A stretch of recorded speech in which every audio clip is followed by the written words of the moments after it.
Uganda's population of over 45 million has approximately 1.4 million people living with HIV, with the national prevalence standing at about 5.1%. The Joint AIDS Review Report 2024 shows that infections are higher among teenage girls and younger women. National statistics speaks what is exactly happening on the ground.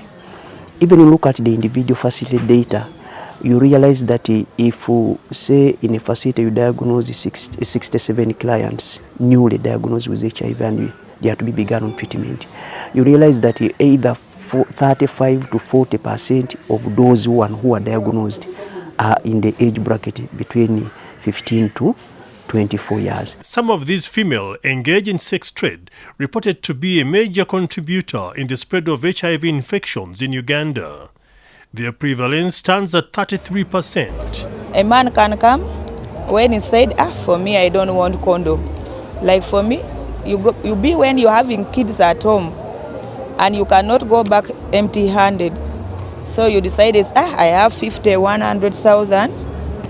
And you say, let me go with the man. You go with the man sleep with you, with that the protection.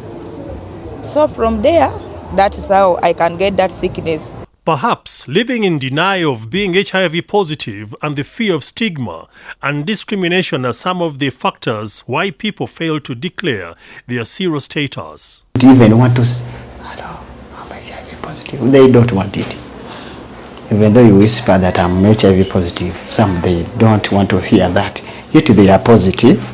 Because now to me, I'm living freely with HIV, but I don't have AIDS. And I'm taking my medication well. I'm fine, I'm stable, my viral load is very okay, target not detected, I'm very okay. But not everyone living with HIV is very okay. Sex workers under the organization Alliance of Women for Change believe HIV infection and prevalence are high among them because they are a marginalized group with less access to treatment. But after the passing of the Anti-Homosexuality Act, we have also seen the sexual offences bill coming back on board, which specifically targets sex workers, their clients.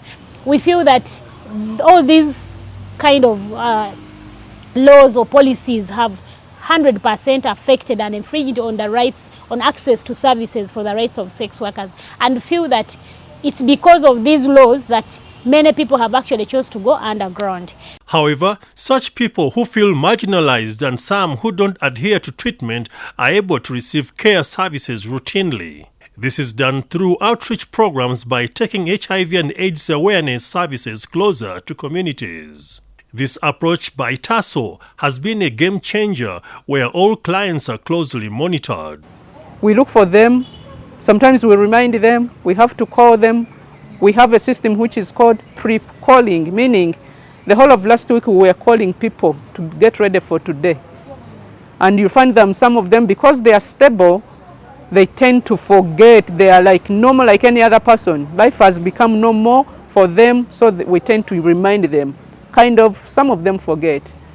And whenever they forget, we make a move, we have to follow them up. Across the lakes, like Victoria, the fishing community is another hotspot for the spread of the disease. Their migration patterns in search for fish has limited access to HIV treatment and care. They move place to place and they don't move with their partners and spouses.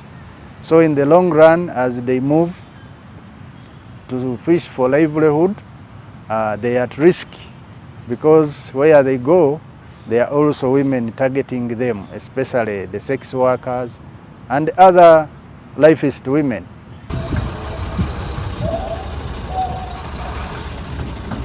The situation is not any better among the truck drivers across the country and beyond neighboring borders. According to Uganda AIDS Commission, the truckers are some of the vulnerable communities catching and spreading HIV. The person who invests money into the sex work is the driver. And now the driver most of the time will determine the nature of the sex and how safe it is. Because there are always options. They will tell you, if you want to have live sex, this is the amount. If you want to use a condom, this is the amount. So when I have my money, I'll determine the nature and the risk of the sex as well. Although the good news is the number of new infections has decreased from 83,000 in 2010 to 38,000 in 2024, Uganda continues to face significant challenges. When communities are mobilized and we increase awareness and we are